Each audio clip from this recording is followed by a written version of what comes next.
풍경소리 최일남 단편 소설.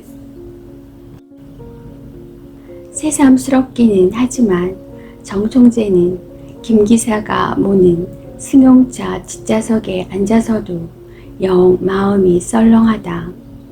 누구는 옷을 벗자마자 수발 들던 군 식구들이 떨어져 나가 홀가분하다고 했는데 그것도 사람 나름일 게다.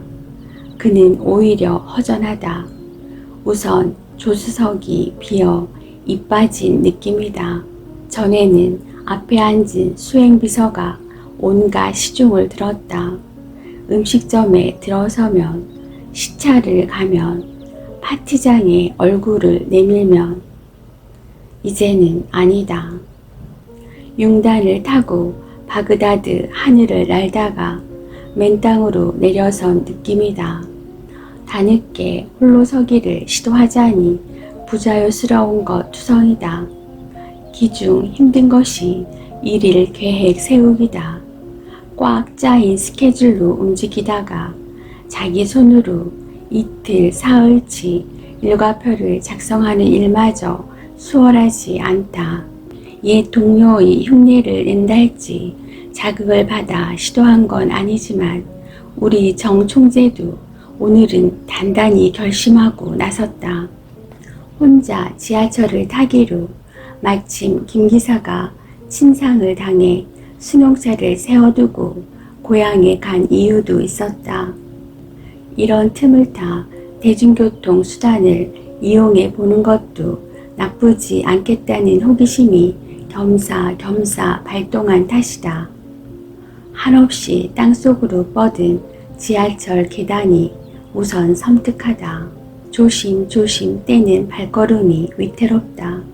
걷다 대고 거의 뛰다시피 나대는 사람들의 성급한 발소리가 투당탕 겁을 준다. 목적지조차 정하지 않은 사실을 깨닫고 잠깐 생각을 가다듬는다. 발길을 돌려 말어. 이양지사 전동차를 타 말어.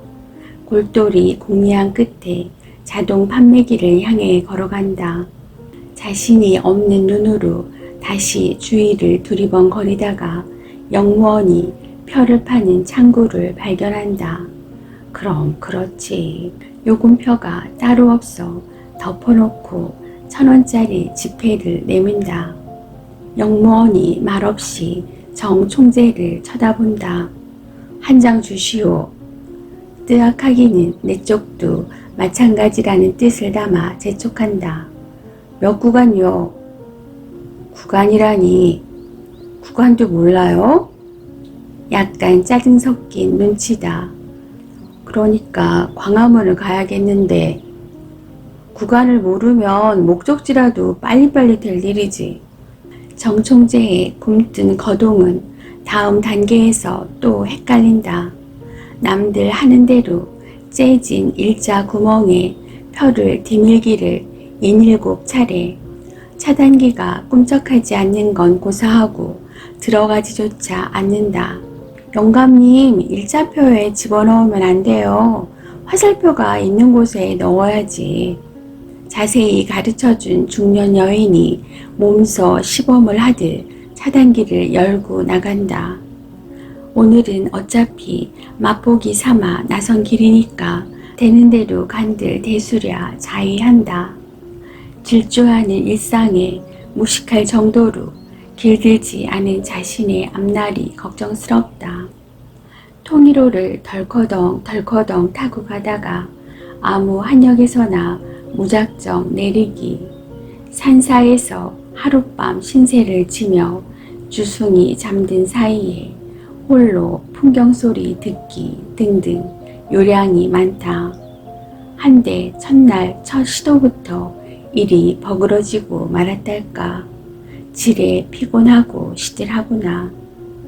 거리가 갑작스레 낯설고 다리가 후들후들 떨려 억지로 눈을 감는다.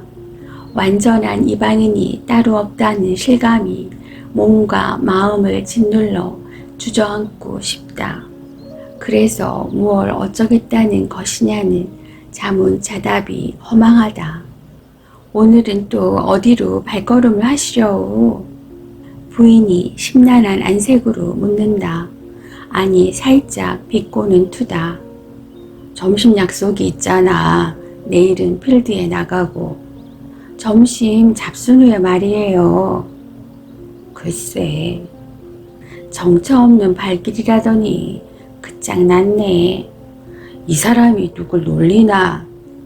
그렇잖아요. 매일매일 시간 때우기가. 좀 좋아. 시간에 매어 살다가 시간을 맘대로 부리는 주인이 되었으니 좋기도 하겠소. 아닌 게 아니라 무슨 수를 쓰긴 써야겠어. 독서에 취미를 갖도록 해보세요. 그것도 쉽지 않아. 안 하다 하려니까 잘 안 돼. 화제를 일으킨 책을 몇 권 사기는 샀다. 하지만 진도가 잘 나가지 않는다. 방금 읽은 내용이 머리에 곧바로 들어오지 않아 이미 읽은 구절로 다시 눈을 되돌리기가 일수다. 하다 보면 슬그머니 잠이 온다. 세상에 쉬운 일이 있나요? 진득하게 참고 재미를 들여야죠.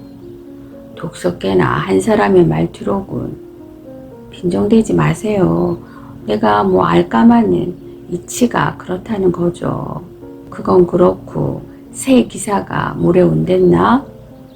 김 기사 말로는 글피나 돼야 한다더군요. 언젠가 부인이 귀띔한 대로 김 기사는 친상을 치르고 온 지 며칠 안 되어 그만두었다.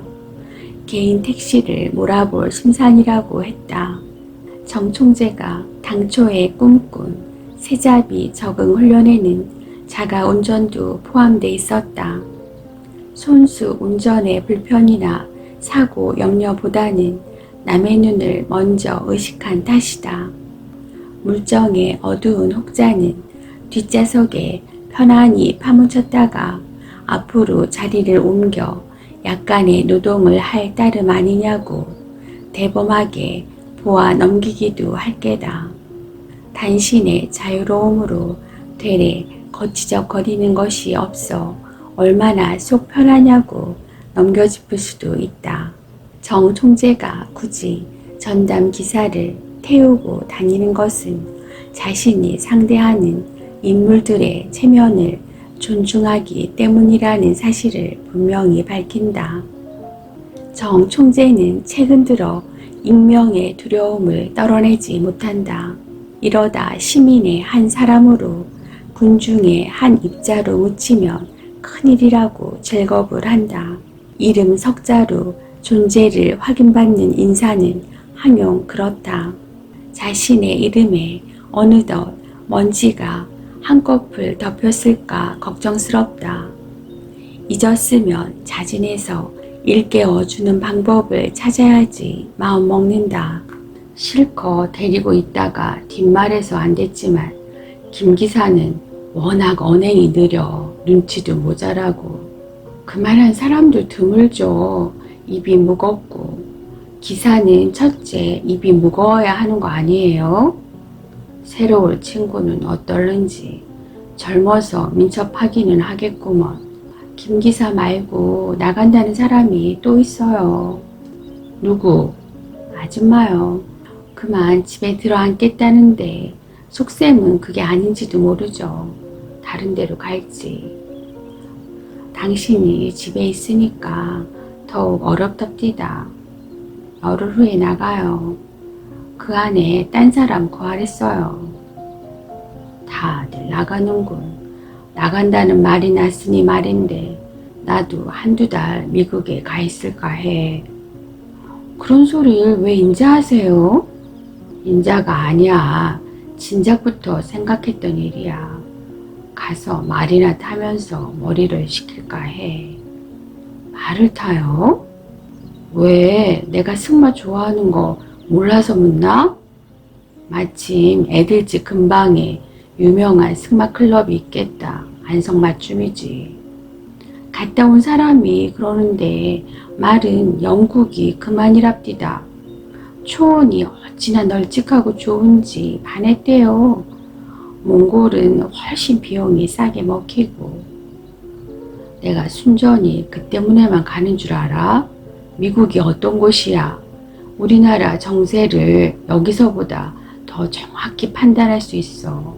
미국에 있어야 남의 눈에 안 띄게 손쓰기 쉽고 무슨 소식이 있어도 곧장 연락이 다 달려오기 쉽지. 하면 거기서 로비 같은 걸 할 셈이에요? 서울 놔두고? 누가 듣겠다. 딱히 그렇다기보담도 일단 생각할 수 있는 문제 아닌가. 가능하면 어느 대학 연구소에 적을 둘까도 해. 재충전이라는 거겠지. 나는요, 같이 가면 더할 나위 없지. 내키지 않으면 왔다 갔다 드나들면서 경문을 넓히든지. 아직 포부가 커서 든든하네요. 계획이 그렇다 뿐이야. 결과가 어떻게 될지는 나도 장담 못해. 정송재는 그 뒤부터 바짝 준비를 서둘렀다. 무료한 나날을 망연히 보내느니 그렇게라도 해서 일을 꾸미는 편이 낫겠다고 다짐했든 어떻든 매우 바삐 움직였다. 아들에게 팩스를 띄우고 이리저리 알아보는 등 스스로를 다그치는 기세다. 그러던 어느 날이다. 혼자 집을 지키던 부인이 어디론가 전화를 걸어 긴 이야기를 늘어놓는다. 나예요. 잘 있지. 때가 됐나봐. 이 집을 떠날 때가. 이 양반은 미국에 가 있겠대. 아니 그건 아니고 공부도 할 겸 머리도 식힐 겸 가나 본데. 전혀. 아직 말을 꺼내진 않았지만 이때를 놓치면 안 될 것 같아요. 그렇기는 해. 이 양반 처지가 처지인 만큼 무척 야속하기도 하겠지만 어떡해.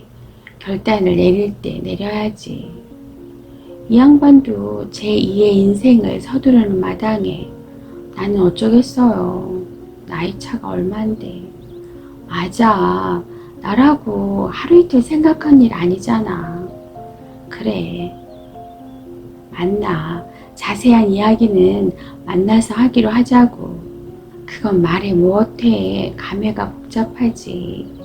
언제? 금요일? 그 카페 알아요. 내 거리에서 왼쪽 골목길로 가다 보면 생각나. 그때 갔었지. 알았어요. 그럼 오늘 이만. 누구와 전화를 하는 건지 도통 짐작하기 힘들다. 반말을 했다가 경호를 쓰다가 하는 바람에 더 가늠이 안 간다. 친정 식구일까? 친한 여자친구일까? 혹은 남자친구일까? 통화를 끝낸 부인의 표정이 상당히 심각한 정으로 미루어 그냥 건 전화가 아닌 것만은 확실하다. 그러나 저러나 우리 정 총재는 지금쯤 어느 지경을 헤매고 있을까?